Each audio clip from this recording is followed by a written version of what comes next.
Excelente. Muy bien, entonces vamos a empezar. Está grabando.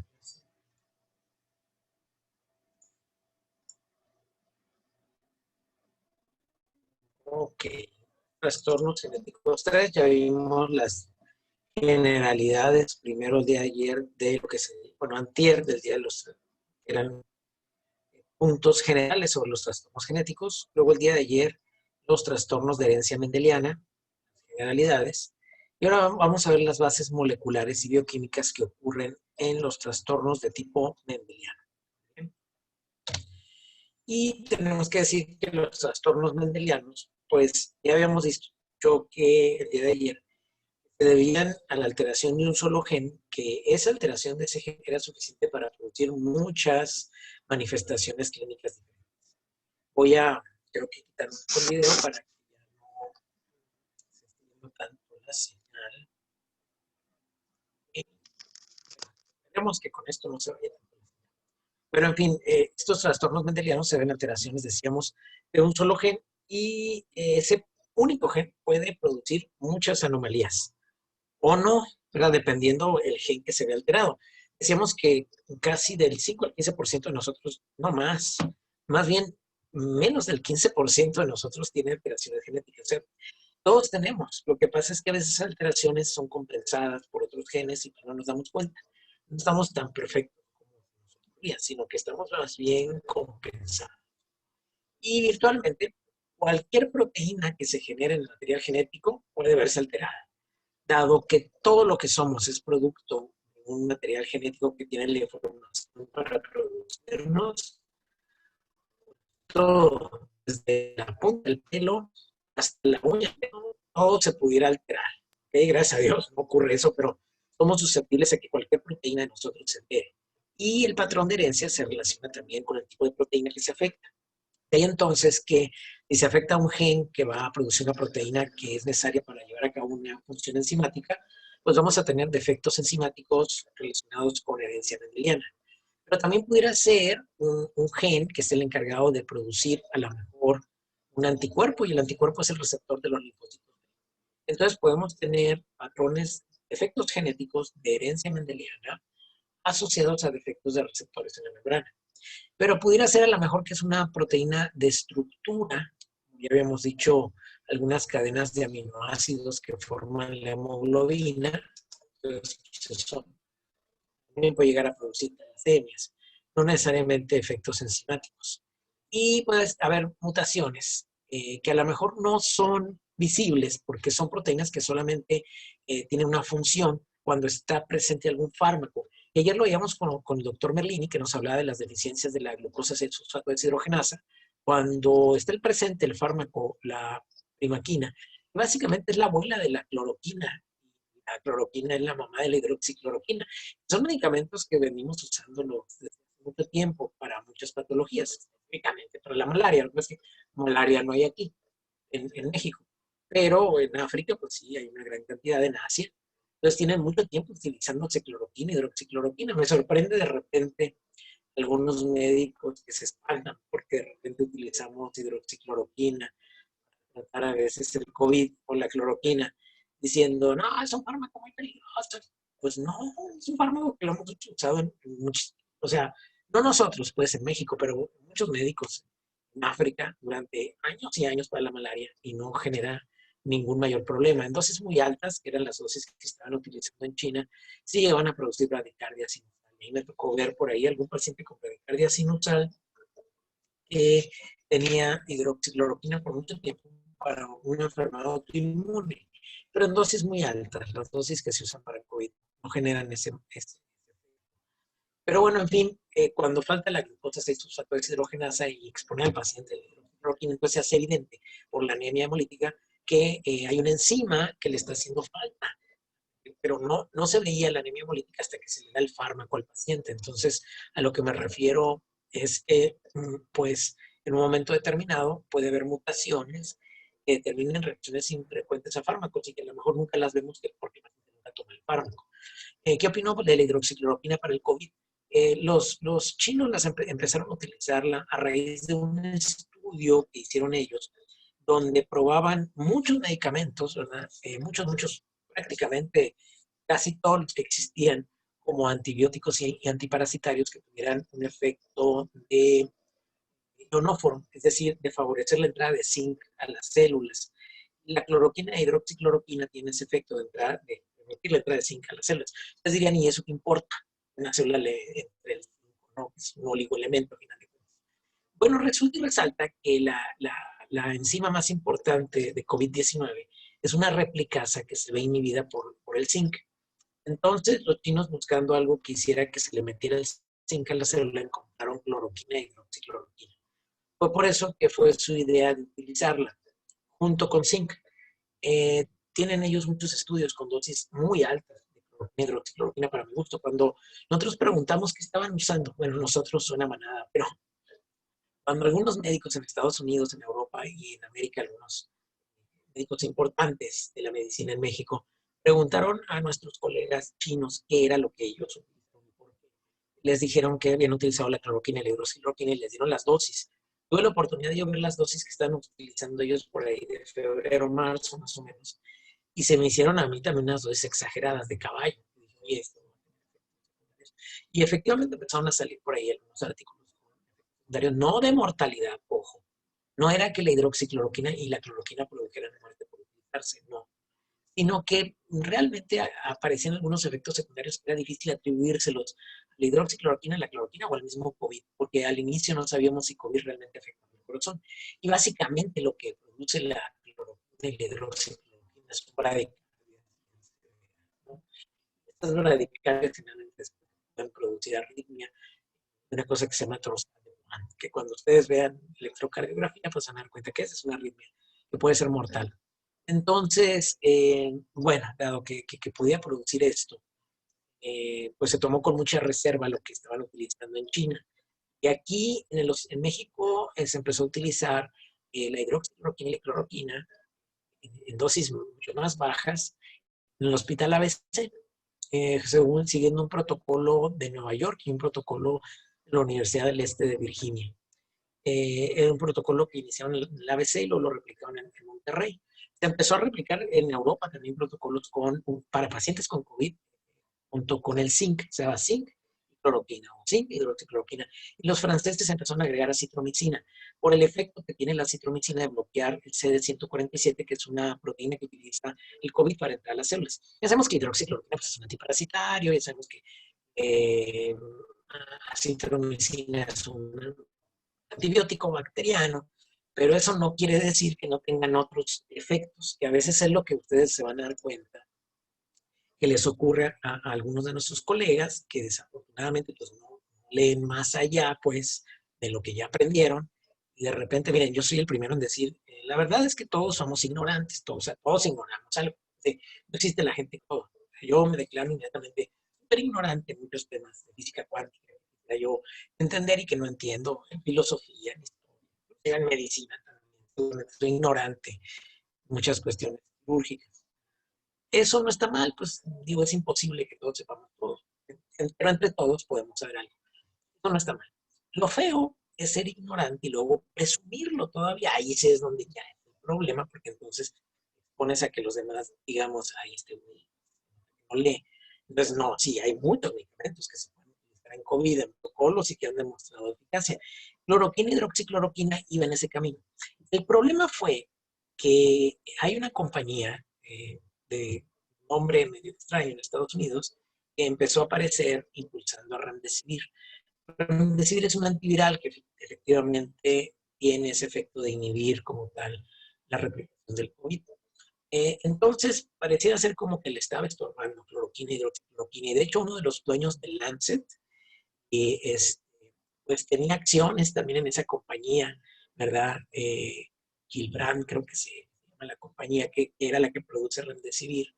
Y entonces empezaron a favorecer artículos que hablaran mal de la hidroxicloroquina. No es que hablaran mal, es que eran artículos que evidentemente demostraban que no funcionaba.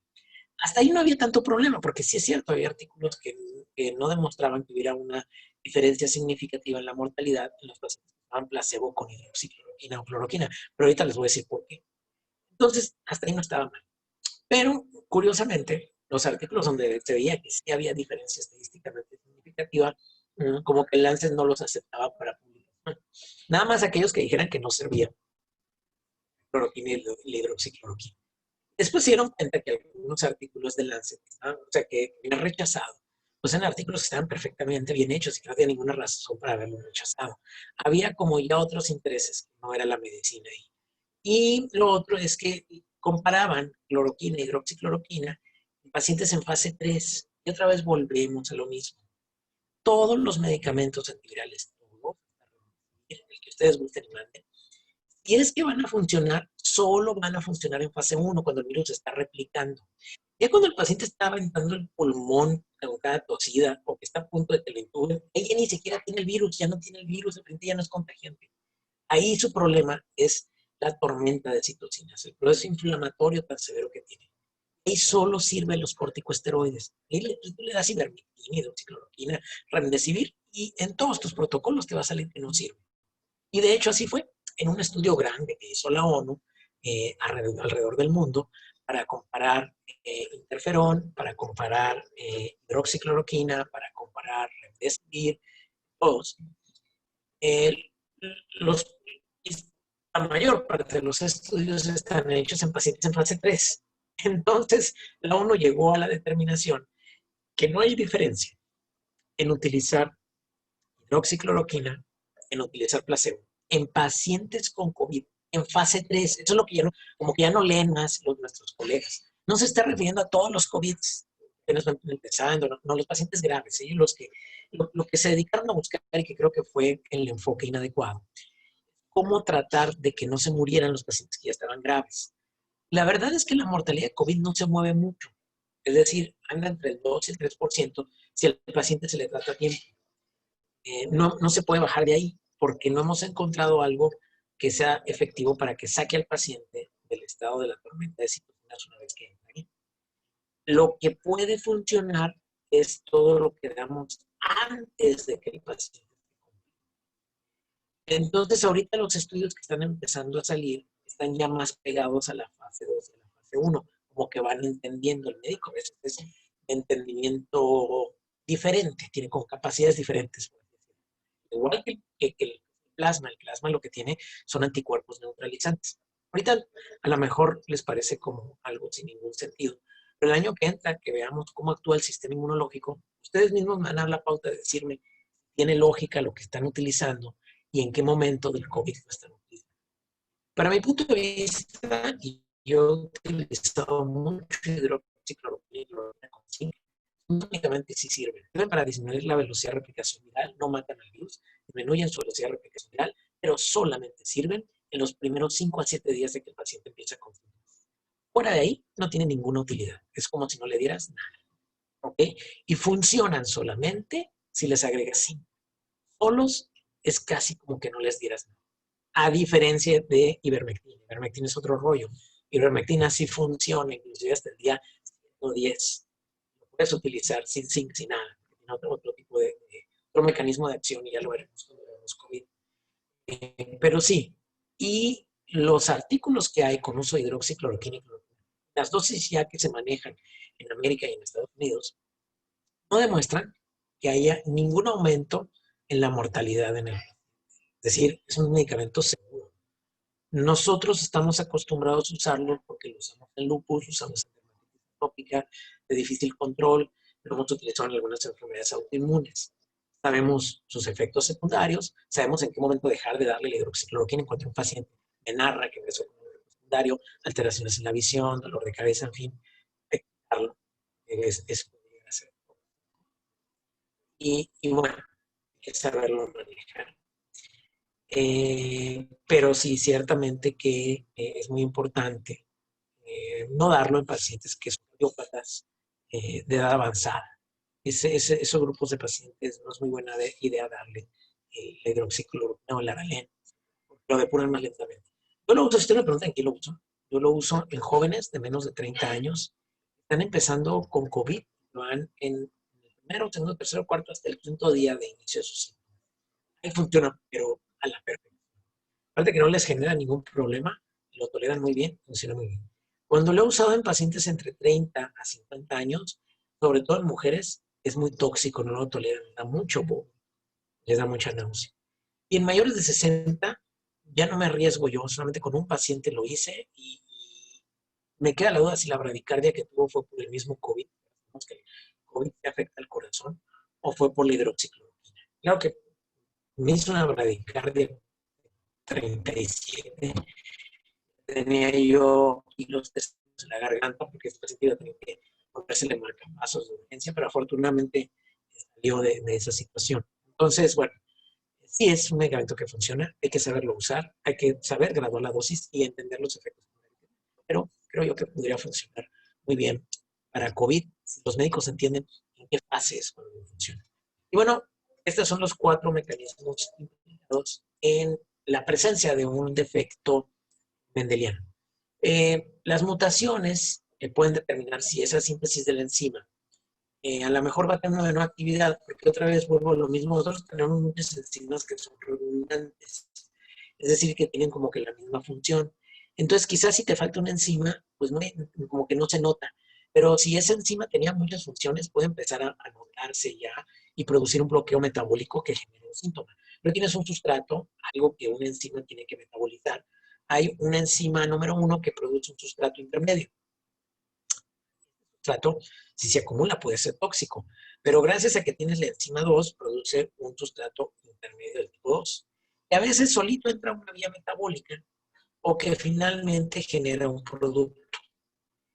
A veces ese producto tiene que ser metabolizado por una enzima, la de tipo 3, para producir la misma enzima tipo 1 que generaba el sustrato. Se fijan cómo todo tiene un equilibrio muy interconectado. Entonces, esto es como un efecto mariposa. Tú bloqueas una de estas partes, bloqueas el intermediario 1 y se te acumula el sustrato.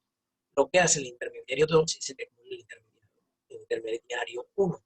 Bloqueas la enzima 3 y se te acumula el intermediario 2 y más producto metabólico. Bloqueas la enzima 3 y aparte de que ocurre eso, no generas enzima 1 y entonces se te empieza a acumular más el sustrato. Es decir, es un efecto en cascada. Se puede acumular el sustrato, que a lo mejor puede o no ser tóxico, pero casi siempre el exceso del sustrato en una célula es tóxico y produce un problema grave.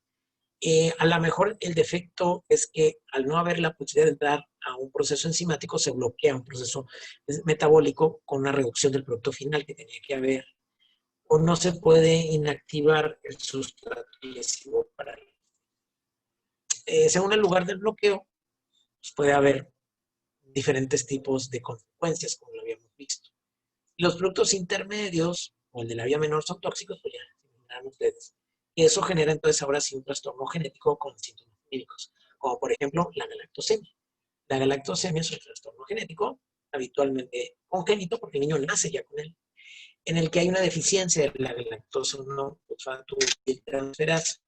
Esa forma parte de la galactosemia del grupo de enfermedades por depósito lisosómico que vimos muy al inicio por ahí de la tercera clase de patología. Pero vamos a recordar un poco de galactosemia desde el punto de vista clínico.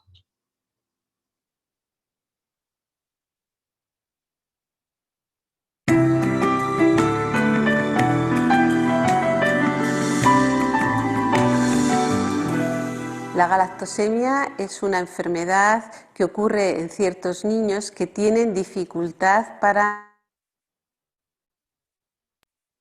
metabolizar la leche. La leche normal tiene galactosa y la galactosa requiere una serie de enzimas para su metabolismo. Los niños que no tienen estas enzimas sufren una serie de alteraciones graves en el cerebro, en los ojos y en otros órganos que pueden tener consecuencias muy graves. Por tanto, esta enfermedad es posible diagnosticarla a través del cribado neonatal. A los niños que se les diagnostica de galactosemia se les da una leche especial que no tiene galactosa y así quedan protegidos. Muy bien, perfecto. Entonces, ese fue el recordatorio de la galactosemia. Pues obviamente, en los niños al nacer se va a manifestar. Pero también pudiera ocurrir en un momento determinado un defecto enzimático con bloqueo metabólico y también una reducción del producto, como la deficiencia de melanina en la tirosinasa, que ya lo habíamos visto que ocurre en el albinismo. Es un trastorno de un solo gen que produce muchas alteraciones, porque también produce los ojos claros, el pelo blanco, en fin. Pero si el producto final es un inhibidor, algo que tenía que generar una inhibición mediante un proceso de retroalimentación y que no existe, pues se genera un fenómeno de sobreproducción, acúmulo, ¿verdad?, del ácido úrico, que no puede volverse a utilizar para formar las bases púricas lipídicas, que básicamente estamos hablando del síndrome de Lesch-Nayen. ¿Pero qué es el síndrome de Lesch-Nayen? El síndrome de Lesch-Nayen es un exceso de ácido úrico en la sangre. Este exceso pues es congénito, es decir, nace el niño ya con él, y se manifiesta en los primeros nacidos. Es un defecto porque no puedes volver a reutilizar las bases púricas y las pirimídicas que generan a través del metabolismo de los aminoácidos. Ese exceso de ácido úrico pues, se va a acumular en el riñón, en las articulaciones, en la piel, en forma de gota, y la enzima que está afectada o que no existe por el defecto genético de herencia mendeliana, es la hipoxantina guanina fosforibosiltransferasa. Esa hipoxantina guanina fosforibosiltransferasa pues no permite que las bases púricas pirimídicas, citosina, tiamina, guanina, sean vueltas a reutilizar, entonces se convierte en ácido úrico, van acumulando. Es recesiva, afortunadamente, y ligada al X. Recordarán que hay de tres formas de la herencia mendeliana: autosómica, recesiva y ligada al X, que la mayor parte son recesivas. Ya por ahí habíamos mencionado alguna dominante ligada al X, básicamente la deficiencia genética de vitamina D, el raquitismo. Pero fuera de eso, todas son de tipo recesivas con ligado al X. Es muy bueno, porque la mujer, si tiene un cromosoma que está defectuoso, pues con el otro lo compensa y por lo tanto ella es sola carriadora, pero no manifiesta la enfermedad. Pero el pobre muchachito, se le tocó el cromosoma X de la mamá que está mal, pues le va a tocar el del par, el Y del papá, está bien, pero pues el que está mal es el X, no compensa nada y bolas. Lesch-Nayen syndrome. ¿Cómo se caracteriza? Encontramos piedras, ¿verdad? En lo que es piedras de ácido, en examen general de orina. Estas piedras, si se acumulan mucho, pueden producir nefropatía por uratos. Se acumulan no solamente en la vejiga y en el uretero, que duele a unos cólicos tremendos y sangrado uretral, sino que se pueden acumular debajo de la piel y los huesos, lo que conocemos como gota. Y tenemos un exceso, decíamos, de ácido úrico con la dopamina. En el primer año de vida en el cual empezamos a encontrar estas manchas rojas, amarillentas, características de los cristales de urato. Obviamente, a veces se atoran en los ureteros, y esto, si no nos damos cuenta, el bebé sigue orinando, pero empieza a crecer por ahí, puede producir un problema grave en el riñón que finalmente lo lleve a perder el riñón. Tofos, que es la acumulación de ácido úrico en la superficie articular. Gota, porque se acumulan dentro de la articulación, dolor, pero y por alguna razón que no conocemos, hay una afección al sistema nervioso central, porque este ácido úrico no solamente se acumula en el exterior, sino que entra al sistema nervioso central. Puede producir hipotonías, retraso en la maduración del niño, es decir, no gatea cuando debe gatear, no camina cuando debe caminar, puede llegar a tener ciertas coreas, algunas distonías, y por alguna razón extraña tienen un patrón muy agresivo, un patrón agresivo compulsivo, en el cual ellos, yo creo, bueno, pues la verdad es una teoría mía, pero ahí se asegura que les da mucha comezón la piel. Entonces se rascan tanto que se empiezan a cortar, se muerden el labio y se empiezan a romper los labios ellos mismos, y con la boca empiezan, en cuanto tienen dientes, a morderse los dedos. Es un comportamiento que cuando tú lo ves, yo digo, a mí me tocó ver uno en rotación en neurología, pero en el Instituto Nacional de Neurología, que es un hospital en México de acúmulo de pacientes, de concentración de pacientes de todo México, por lo que yo supongo que esta enfermedad es muy rara. pero pues sí, es algo feo de ver, pobrecitos, ¿verdad? No les va muy bien, que digamos. El diagnóstico es relativamente fácil porque vamos a encontrar ácido úrico en sangre y ya si lo buscan a nivel de los genes, pues van a encontrar una disminución de la actividad, la hipoxantina fosfotransferasa de esta enzima, prácticamente inactiva y que es la encargada de que el ácido úrico se pueda volver a utilizar para formar bases púricas y pirimídicas. Como no hay esa posibilidad, entonces utilizamos como tratamiento allopurinol que bloquea la xantina oxidasa para que no pueda pasar la hipoxantina a xantina ni la xantina a ácido úrico y eso les alivia bastante. Obviamente hay que darles medicamentos para la ansiedad, hay que trabajar mucho con los niños, porque pues, son conductas que se empiezan desde que son bebés, es difícil, es un problema para los papás. Y se puede hacer litotripsia para las piedras de ácido úrico. Eh, Hay incapacidad de inactivar a veces sustratos lesivos para los tejidos. Ese Leishman es un ejemplo. Pero también hay otros que a veces pueden tardar en manifestarse, es decir, no son congénitos. Son trastornos genéticos que se van presentando posteriormente, inclusive algunos en edad adulta. No los detectamos desde niños, pero sí los podemos detectar en la pubertad quizá. Y es la deficiencia de alfa-1 antitrypsina. En este caso, lo que ocurre es que no se inactiva, es una enzima que inactiva la elastasa de los neutrófilos. Entonces, cada vez que el niño tiene una inflamación a nivel del pulmón, la inflamación inicia, pero ya no se detiene. Entonces, son niños que empiezan a tener inflamaciones crónicas a nivel pulmonar. Se les confunde mucho al inicio con asma, de difícil control, y eso va rompiendo los tejidos del pulmón. Eventualmente llegan a producir EPOC. Son niños que pueden vivir mucho, ¿eh? Yo tengo una paciente por ahí con deficiencia de alfa-1 antitrypsina en Magdalena, debe tener ya 17 o 18 años. Bajan muchísimo de peso. Tienen retraso en el crecimiento también. Y la actividad no controlada de esta proteasa pues va destruyendo las paredes de los alveolos, entre otras cosas. Vamos a ver, deficiencia de alfa-1 antitripsina.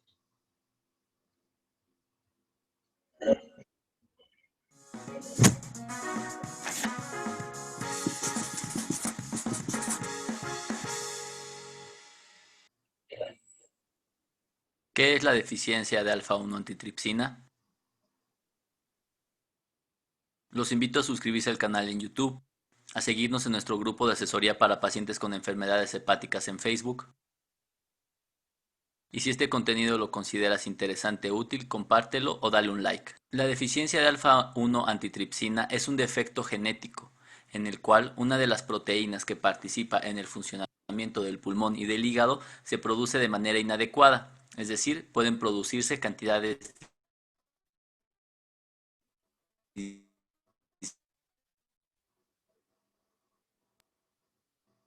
disminuidas o prácticamente no producirse. Esta proteína participa particularmente en el adecuado funcionamiento del pulmón, por lo tanto, una de las principales manifestaciones se da a este nivel. Sin embargo, también existe una implicación de esta proteína a nivel hepático. Esta enfermedad, por ser genética, se presenta con mayor frecuencia en pacientes jóvenes, en los cuales usualmente uno no encuentra enfermedades pulmonares o hepáticas. ¿Y qué síntomas ocasiona la deficiencia de alfa-1 antitripsina? Como les comentaba, la deficiencia de alfa-1 antitripsina puede ser principalmente pulmonar, es decir, son pacientes que tienen algo que se denomina enfermedad pulmonar obstructiva crónica, que se caracteriza por dificultad para respirar y tos con expectoración. Sin embargo, en muchos pacientes también se pueden observar alteraciones características de cirrosis hepática o al menos de daño hepático crónico. Y en algunos pacientes se puede presentar cansancio significativo como única manifestación y no infrecuentemente pueden presentar algo que se llama sibilancias, que son silbidos cuando el paciente respira. ¿Y cómo se diagnostica la deficiencia de alfa-1 antitripsina? Esta enfermedad se puede diagnosticar de distintas maneras. Una de ellas es medir esta proteína a nivel de la sangre, la cual se suele encontrar disminuida o prácticamente abolida. Otra manera es por medio de radiografías de tórax o tomografías de tórax en las cuales se puede observar daño pulmonar que es muy compatible con la enfermedad pulmonar obstructiva crónica. Sin embargo, se observa en pacientes jóvenes. También la realización de pruebas de funcionamiento pulmonar, es decir, cómo fluye el aire a través de los pulmones, es una medida de detectar el daño secundario a la deficiencia de alfa-1 antitripsina. Finalmente, también se pueden buscar las mutaciones genéticas, es decir, cómo el gen está afectado y por ende no produce la proteína. Ahora bien, desde el punto de vista hepático, se puede detectar datos de falla hepática crónica o incluso de cirrosis hepática, particularmente en personas jóvenes en las cuales no se encuentra una explicación para este tipo de enfermedades. ¿Y existe algún tratamiento para la deficiencia de alfa-1 antitripsina? Se puede utilizar en etapas muy tempranas la suplementación de la proteína que no se produce de manera normal por esta deficiencia genética. Sin embargo, el tratamiento no cura la enfermedad y lo único que hace es retrasar los síntomas. Sin embargo, en los pacientes que presentan alteraciones pulmonares es muy importante que se abstengan de fumar. Una vez que presentan alteraciones pulmonares significativas, van a requerir un tratamiento similar al que tienen los pacientes con enfermedad pulmonar obstructiva crónica, esto es, uso de oxígeno. Y finalmente, si el paciente tiene una enfermedad hepática, va a requerir el manejo de la cirrosis hepática, como se ha mencionado previamente. Espero que esta Muy información bien. les haya gustado. La fibrosis quística, por otro lado, Suscribirse. se produce por un defecto en el sistema de transporte de los cloros en las glándulas exócrinas, pero también en todas las células del pulmón y del páncreas, en muchos niveles, no solamente en lo que serían las glándulas sudoríparas. Ahí es donde es más fácil hacer el diagnóstico, pero está la alteración en muchas células del organismo. Esa alteración del transporte del cloro, por mecanismos que no se entienden muy bien, tarde que temprano lesionan también a los pulmones y al páncreas. Puede haber algunos defectos en receptores y sistema de transporte. Ayer vimos y hablamos un poco de la hipercolesterolemia familiar, que era secundaria a que el receptor era en cantidad, a que se quedara secuestrado dentro de la célula o a que se expresara pero no se le pegara muy bien a la apolipoproteína.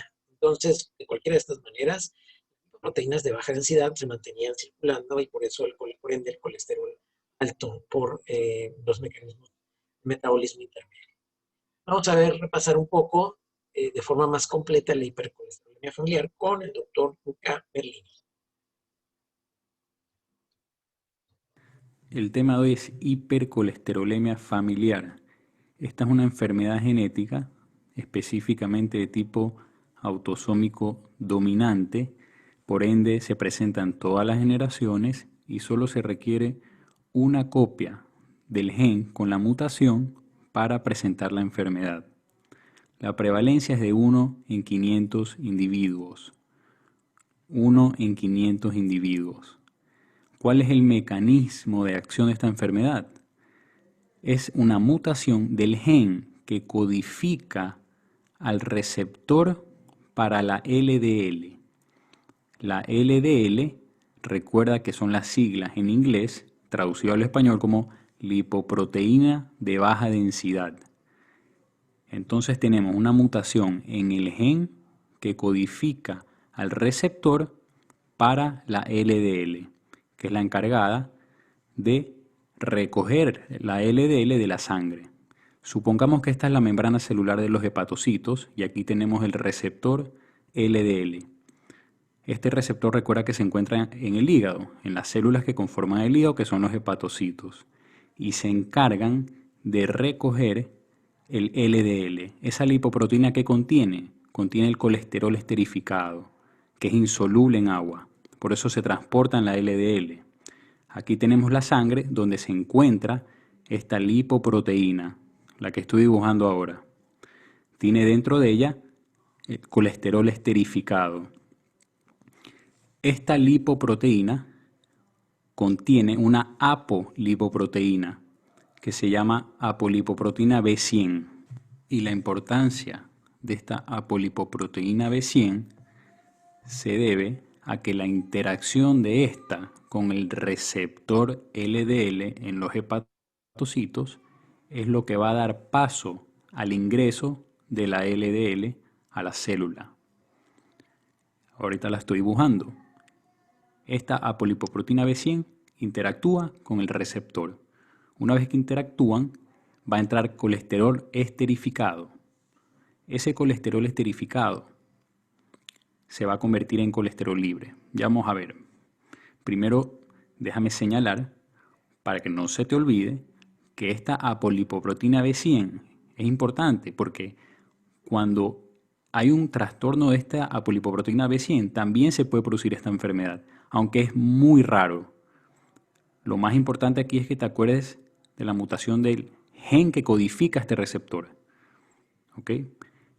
Ese colesterol esterificado, una vez que entra, se va a convertir en colesterol libre. ¿Cuál es la enzima que hace esto? La voy a poner, no es muy importante, pero es la colesterol esterasa. Colesterol esterificado a colesterol por la colesterol esterasa. Ahora, si tienes una mutación del gen que codifica este receptor, por lógica, no vas a tener receptores, no vas a tener quien produzca receptores o se van a producir en menor medida. ¿Qué pasa aquí?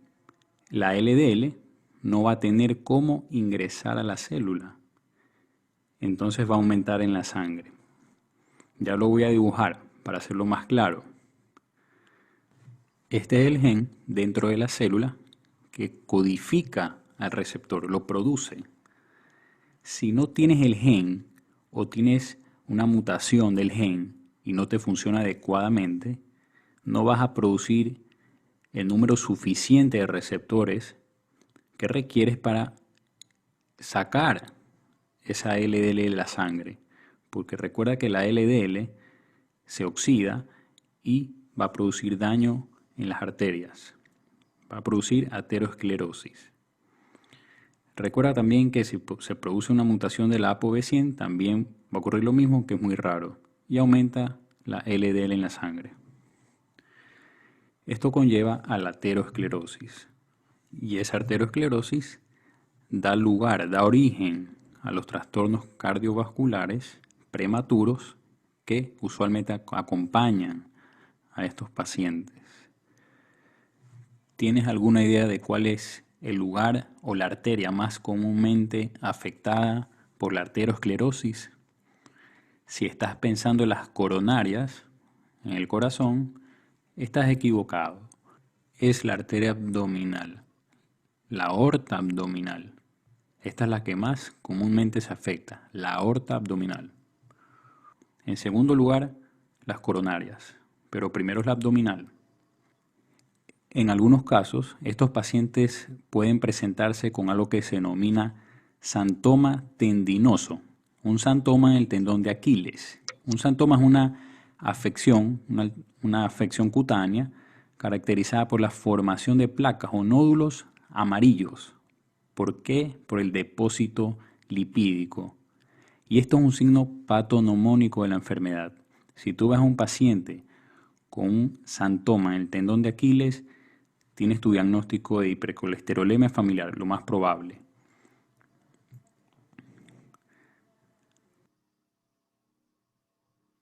Muy bien. Entonces, recuerden, xantoma en el tendón de Aquiles, en una pregunta de examen, pues, prácticamente es dato de una enfermedad.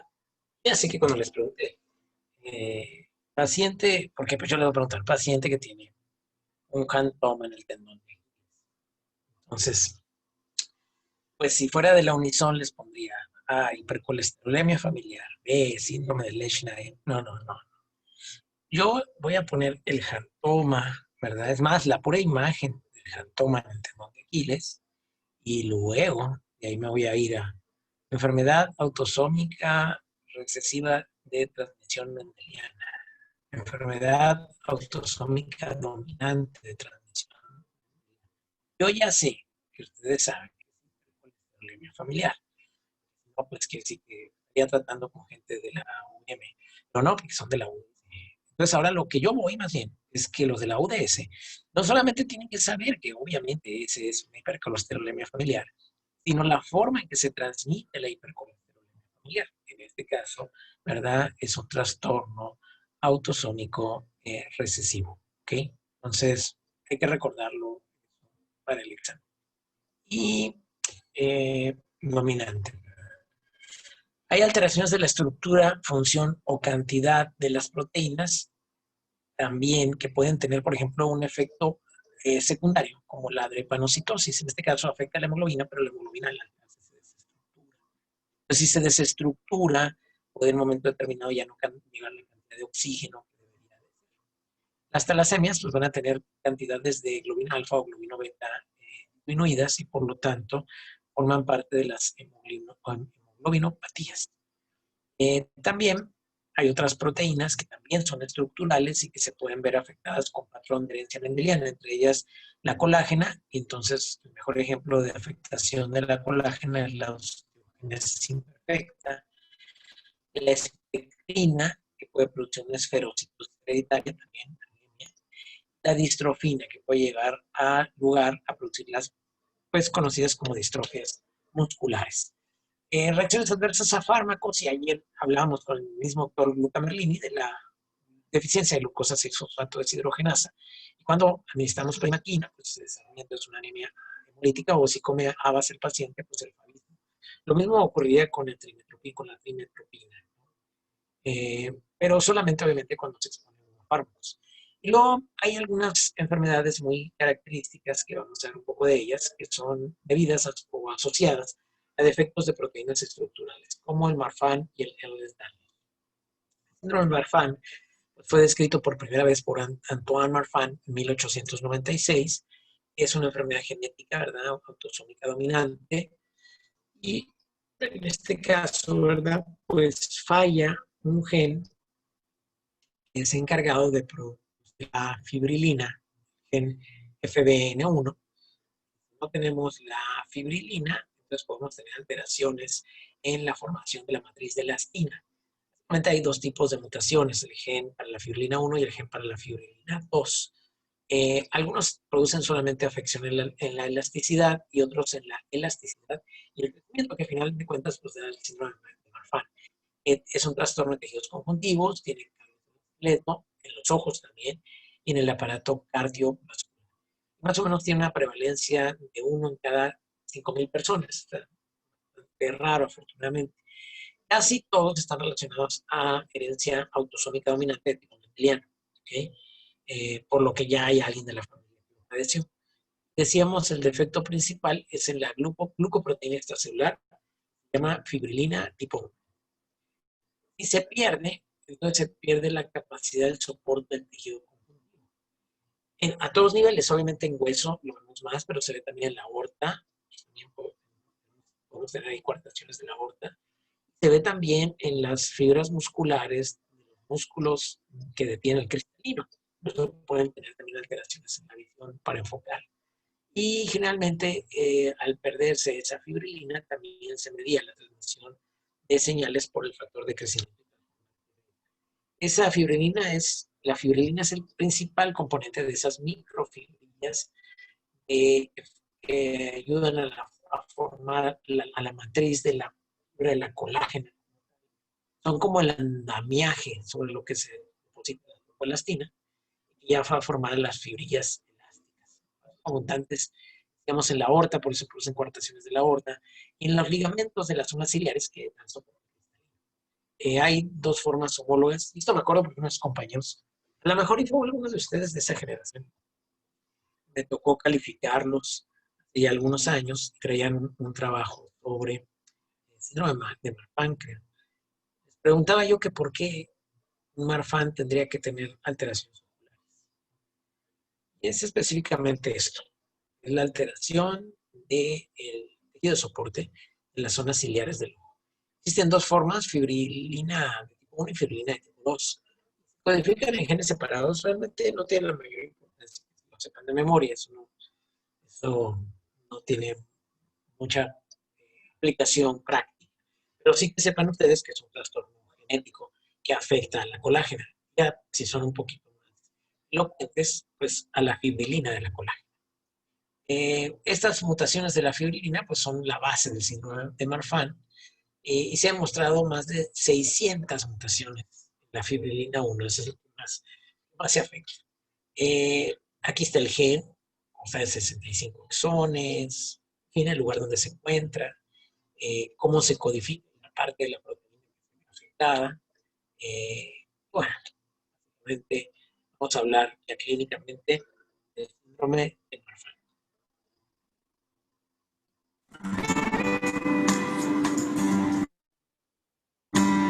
Este es un video realizado por los estudiantes de medicina Leslie González, Milady Melo, Sergio Ortega y Judith Victoria de la Universidad ICESI, del curso de genética dictado por el doctor Harry Pachajoa, en el cual daremos a conocer algunas características del síndrome de Marfan. El síndrome de Marfan es una enfermedad hereditaria que afecta el desarrollo del tejido conectivo, el cual sostiene las diversas estructuras del cuerpo y proporciona un soporte importante para el crecimiento y desarrollo normal de las personas. Debido a que el tejido conectivo se encuentra en todo el cuerpo, los pacientes con este síndrome pueden presentar distintos problemas en múltiples órganos como huesos, corazón, pulmones, ojos y piel.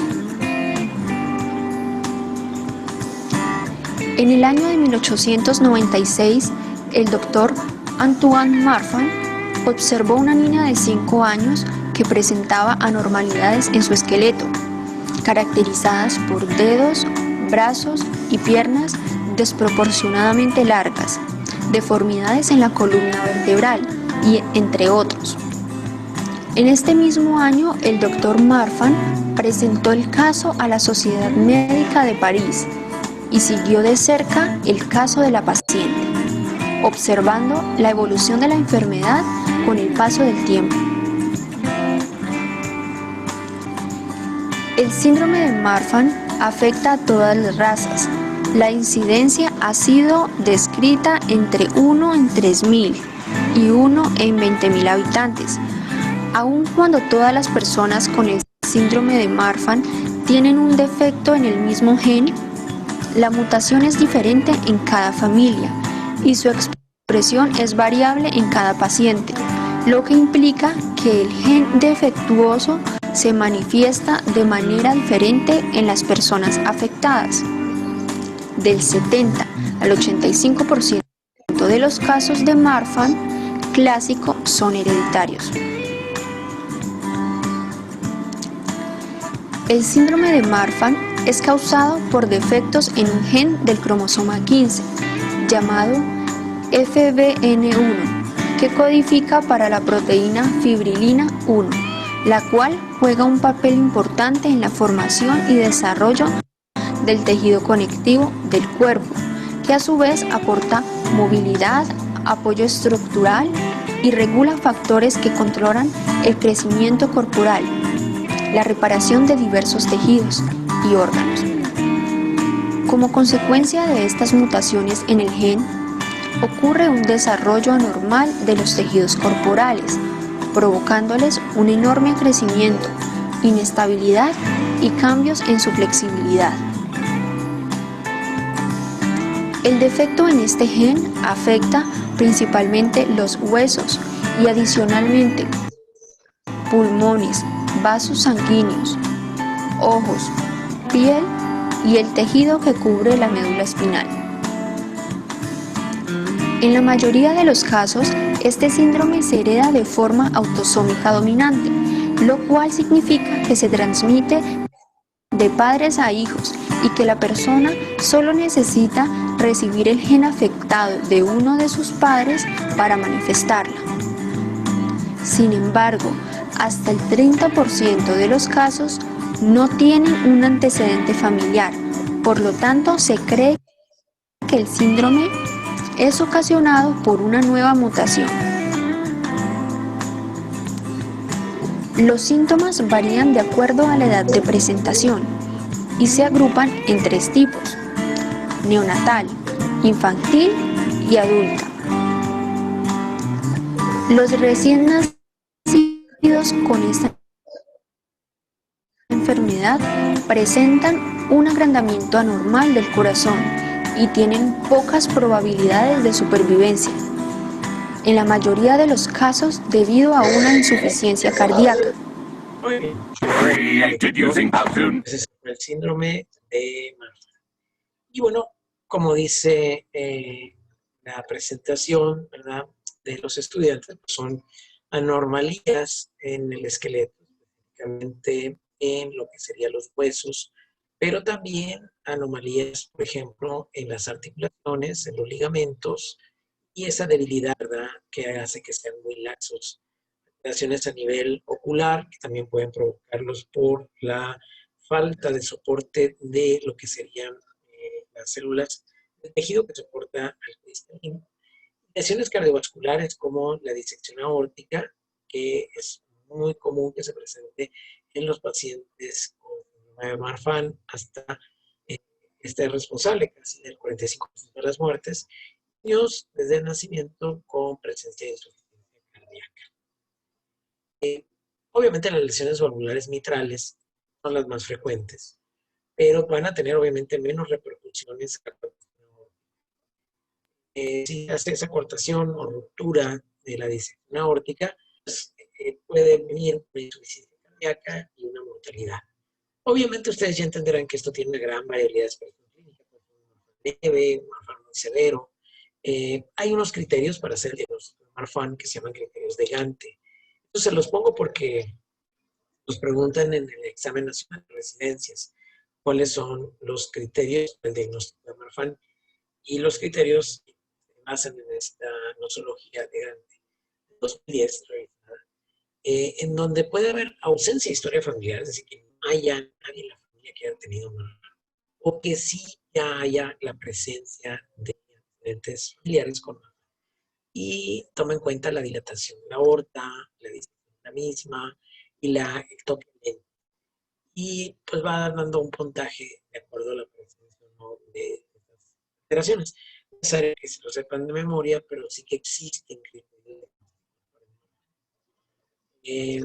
Aquí están algunos criterios revisados para el diagnóstico y el punto. ¿Qué tratamiento le dan a Marfan? Pues básicamente son los beta bloqueadores para evitar la coartación de la aorta, ruptura, ir así la frecuencia cardíaca y la fuerza con la que sale disparado el gasto cardíaco a la pared de la aorta, que es lo que finalmente la va diseccionando. Se pueden dar anticuerpos monoclonales contra el factor de crecimiento beta que está instalada su acción en estos pacientes, bloqueadores de los receptores de angiotensina. El grupo de enfermedades del síndrome del Ehlers-Danlos o es Marfan, otra cosa diferente. Son trastornos heterogéneos a nivel clínico y genéticos, no todos son iguales, pero dan alteraciones en la síntesis o la estructura del colágeno fibrilar. Otros trastornos secundarios a la colágeno también son la osteogénesis imperfecta, el síndrome de Alport y la epidermolysis. Yo sé que no los vamos a ver a esos específicamente, sino que el darlos incluye a muchos síndromes, inclusive pueden variar en la forma en que se van a heredar. Algunos son autosómicos dominantes, pero hay por ahí la cifoscoliosis y la dermopraxis autosómicos. Y la penetrancia es variable de acuerdo a la enfermedad. Es decir, que algunos pacientes podrían tener solamente hipermovilidad de las articulaciones, hiperextensibilidad, hipotonía, hiperflexibilidad, pero no necesariamente tener síntomas de dolor o dislocaciones. Lo que sí es que son personas sumamente elásticas. Como cabría esperar, todo lo que sean tejidos ricos en colágeno son los que se ven afectados, ligamentos, articulaciones, ¿verdad? Y dado que las fibras de colágeno no tienen una fuerza de tensión adecuada en estos pacientes, la piel se vuelve hiperflexible y las articulaciones hipermóviles. Lástima que esta clase no cayó en Halloween, pero siempre caía en Halloween o un día antes de Halloween. Por eso yo les preguntaba en esas clases, ¿qué hubieran hecho ustedes? Hubieran nacido con una piel hiperflexible y articulaciones hipermóviles por ejemplo, ¿de qué se les hubiera ocurrido? Hubiera sido el mejor disfraz.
se pudiera disfrazar uno en Halloween. Entonces, síndrome de Marfan, causado por mutación de degeneración del gen que codifica para la fibrilina.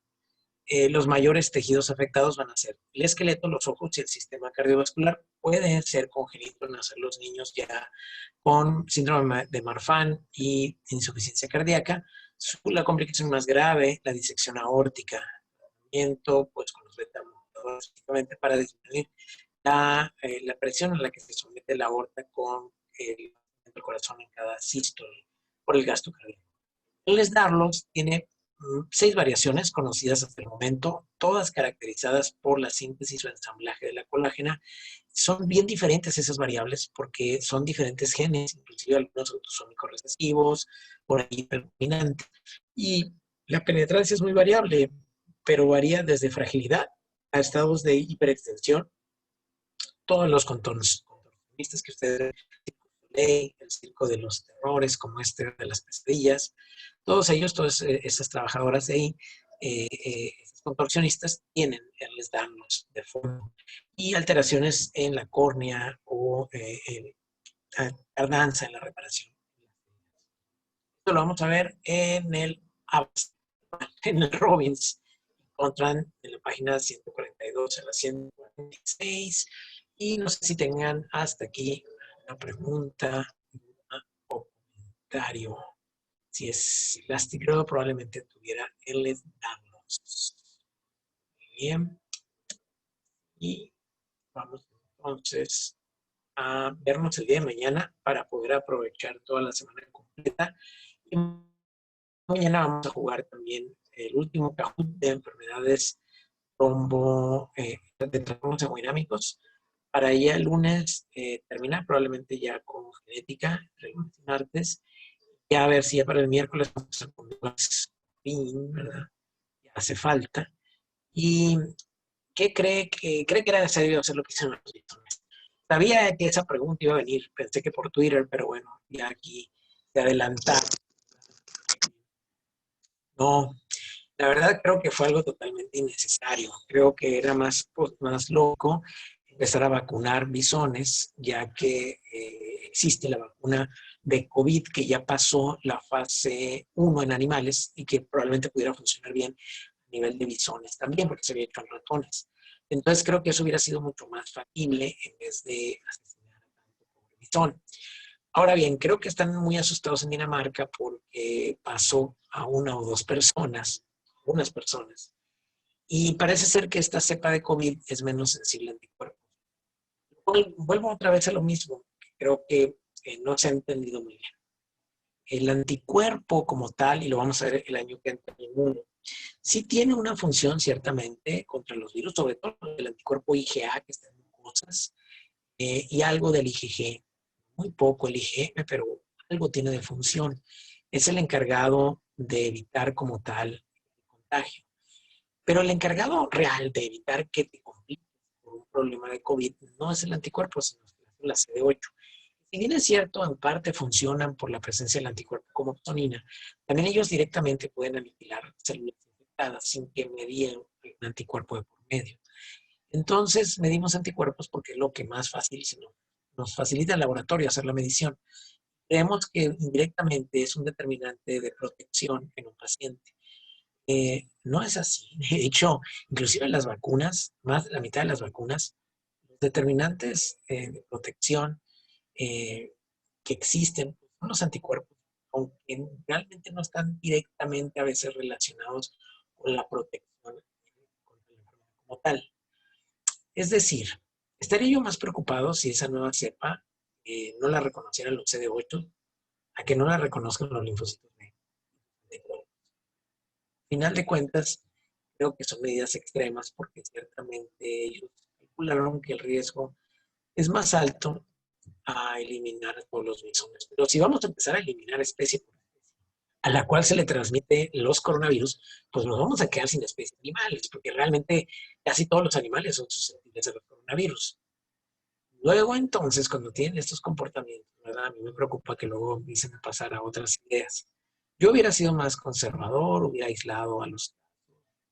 Hubiera iniciado vacunas en los bisones que ya hay. aprovecharíamos para hacer más refuerzo, lo que sería, el ver, ¿verdad?, efectos secundarios en vacunas en fase 1, que ya la pasaron muchas vacunas, pero algunas andan en esa fase y se pudieran haber probado con bisones, en fin. Ellos no quisieron correr el riesgo, eliminado a todos los bisones, pero vete a saber si también está en todos los gatos, en todos los perros, o por qué no en todos los gatos o en los pericos. No sé, creo que fue una medida demasiado drástica. No creo que sea la forma de eliminar especies, que en este caso no es una especie la que está eliminando, porque los bisones los usan para sacrificarlos y obtener su pelaje y hacer abrigos. O sea, de hecho, para eso los tenían ahí, a los bisones, los tenían en cautiverio, los crían ahí en granjas, pues, como si hubieran decidido matar gallinas o pollos. No es como que se fueron a cazar bisones, no, ahí los tenían en granjas, pues, todos.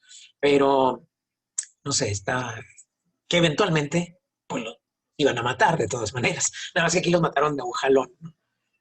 Ah, no sé, es difícil establecerlo. Creo que en la actualidad ya tenemos suficientes vacunas que ya se podrían usar en animales para prevenir que se transmitan entre ellos y evidentemente si logramos eliminar la infección de los animales, pues no tiene por qué transmitirse.